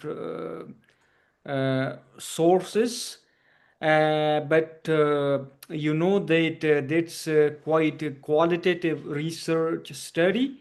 And if you want to submit this paper to any good journal, they will not be satisfied with this source of data. And we in the PPT we really didn't see any good pictures. That how did you take those pictures from this source and how did you analyze it? And another question is regarding why didn't you visit the field for collecting the first hand data? That's also a very important question for this paper. So you need to consider all these things before submitting your paper to any peer-reviewed journal. Yes, you are right. I think if just the picture come from a website, and even though the website is built up by the authority government, but it is also quite limited. But I just consider if I go to the field work and the myopatic are very bold. I'm not sure if I take the pictures in the field work is typical or representative. So actually, I really don't have any idea of the data connection work. No, you need to go to the field. It's very easy, and you can select an area where you can conduct your field work for maybe 1 month or 2 months, and you can ask the local people, the respondents, the key informants. You can ask them to provide you access to the arts pattern, the Bardic, which you research, and then you can take picture. They can allow you. You can develop a report. You can develop a relationship with them. That's very easy. Uh, you will you will get it easily. That's not a big issue. A lot of researchers conduct their field work for the first time in very unfamiliar places, and they even don't know the language. And you're, I think, a local person. You can speak the local language, so it's not very difficult for you. And another important thing in your paper is that all the pictures you taken from the government website uh, need a copyright. No good journal will publish your paper without a copyright from the source. You cannot just copy the picture from one website and put it in the paper and say that this is my data. That's not data. So you Okay, need okay, to you need to have the copyright, a formal copyright permission from the date source of data. Otherwise, date will not be possible to be published. okay. So Also, you better have do to some field submit. work because field work can make a copyright is very easy. If Yeah, fieldwork, after government, fieldwork. it's difficult. Yeah. The government data you can't directly publish. Otherwise, you will have legal issues. So you Okay, can makes go to sense. field site and collect some first-hand data. You can take picture. That will be, I think, most better for best for your paper. Okay, okay, that's great. Thank you. Yeah. Okay, so Yeah. these were some of the comments I saw in these papers. If anyone else having comments for other participants, you can come to ask, or if you have any suggestion, comments, or other things for other participant, you can come to ask. Yeah.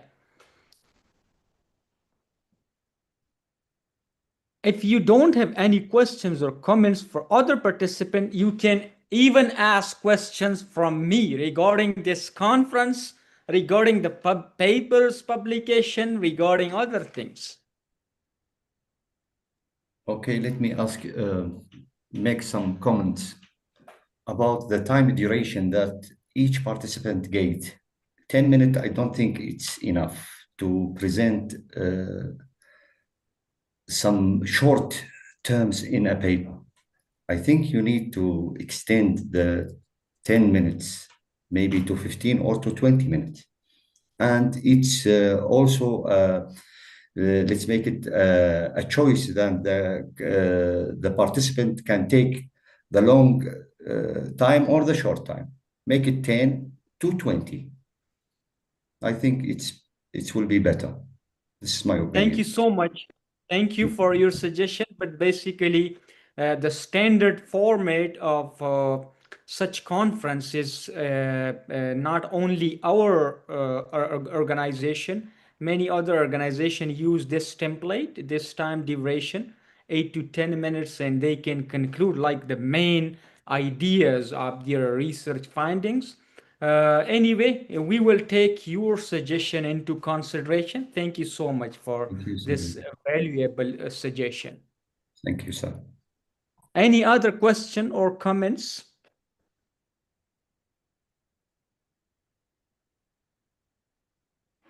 Sir, regarding the Scopus Index publication, after submitting the paper to Scopus Index publication, is it assured that it will get published in Scopus, or will it take Of course. How much duration will it take in order to get published in Scopus? Okay, so Is it you mean possible? that, Yes, sir. okay, Kindly your help paper. me. Yeah. Hello? Can you hear me, sir? Kindly help me in Yes, yes, letting me. yes. Yeah. I just want to know how much time will it take to get published in the Scopus indexed publications or Web of Science? I need some information about it. Okay.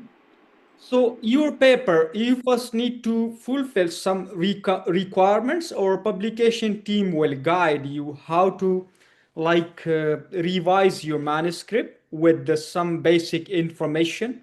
It's also the ethical approval and other things that are the basic requirements, including the questionnaire or the data set.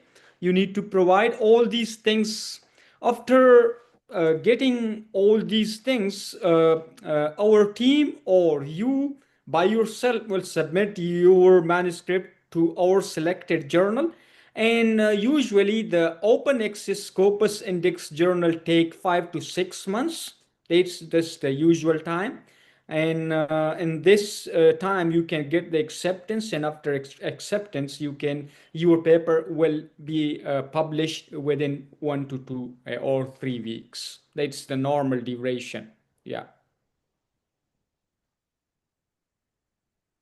Thank you, sir. Thank you for the information. So, is Welcome. it possible?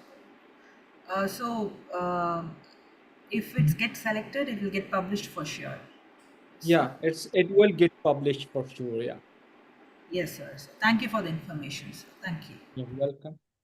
Any other question from other participants? Okay, Jen, you raise hand. Thank you. As you told me some suggestion, that's very good. So I think I have to do some field work next week, and maybe make some revision of the article. And I think it's quite not quite easy, but I think not difficult, because maybe the research finding will be the same. So just change the source of the data. So may I know if I want to ask the IIARP's help for publication, then can I change the article, because I already want to make some revision? Is that okay? Of course, we can provide you the full support for publication. Can you please share your email here in the chat box? Okay, I share to you or to all the people. Share to me in the private or Okay, later. okay, I am sharing my WhatsApp here. You okay. can. Do you have WhatsApp? I have. I'm in Malaysia. Yeah. Okay. So I am sending you. I also have Malaysian number, so you Okay, can add my WhatsApp, and we will provide you the full support for publication, including some guidance for your field work. thank Okay. you. Thank you so much. 60 1137 963849. 1137 and 6389. This is my WhatsApp. I'm sharing, I think, with all of you. I need to share with all of you. That's here. Okay. You can add this WhatsApp number is quite important. Later, if you need some information regarding publication, regarding certificates, proceedings, anything else, you need to add this WhatsApp number, and we will provide you the information 24/7. Yeah, so your Jen, your paper need the first-hand data, then we will be able to publish it in a good journal, peer-reviewed journal. Okay, thank you. I will fix it as soon as possible. Yeah, so you can add this WhatsApp number, and later me and Okay, my team will guide you regarding these things. okay, thank you so much. Yeah, you're welcome. Any other question?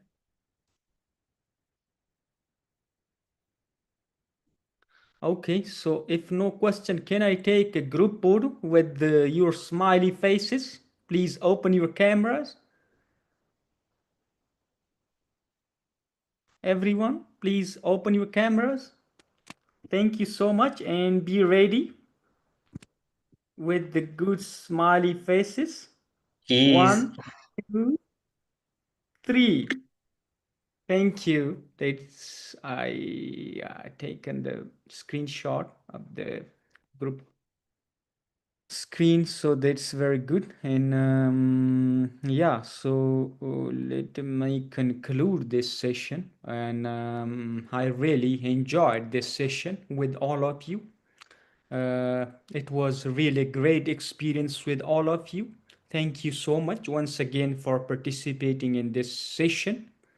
We have papers from different places such as Iraq, Malaysia, Thailand, Taiwan, and I think many other places. And I saw that all these papers having good research ideas and put their efforts for the best. All the papers' data was quite good, supported by good and robust methodologies, theoretical frameworks, and achievable objectives. But still, as I commented on some papers, still we need to improve the manuscripts in order to be published in good peer-reviewed journals. So you need to revise your papers before submitting it to the journal through us or by yourself independently. It's very much important to revise through friends. You can take comments or suggestions from friends or peers or any other people, and then revise it and submit it to the journal. Then you will, I hope, and I'm sure you will get a positive response from the journal. Here is our YouTube channel. I'm sharing the chat box, and those who were not able to participate in the session, they can go to check our YouTube channel. And we have uploaded the PPTs, the video PPTs. I'm sharing here. Yeah, here. So let me check. YouTube. Okay, so here is our YouTube. You can also subscribe it for future important updates. And yes, here I beside that WhatsApp number, I'm also sharing our email. You can save this email for future contacts. And yes, so that's all from my side. And your certificates, and I think the YouTube link is not that one. It is the updated one is here. You can see it here. This is the YouTube link. The YouTube channel link is here, the updated one, the today one. Okay, so yeah, you will get your certificates and proceeding through your email after this session today. Hopefully today you will get it. And yes, so you will get all the certificates and proceedings in the soft form, soft copies, not the printed one. For in order to be environmental friendly, we don't do that anymore. And yes, so that's all from my side. If still you have any question, you can ask ma'am here. Or if you have question later, I have already provided my WhatsApp number. You can add that WhatsApp number and ask me in the WhatsApp. So that's from my side, yeah. Okay, thank you so much. So we are going to finish this session. It was really a great session with all of you. Thank you and have a good day. Bye bye. Thank you, sir. Thank you for all the participants. Bye Thank bye. Thank you. you so much. Have a good day. Bye bye.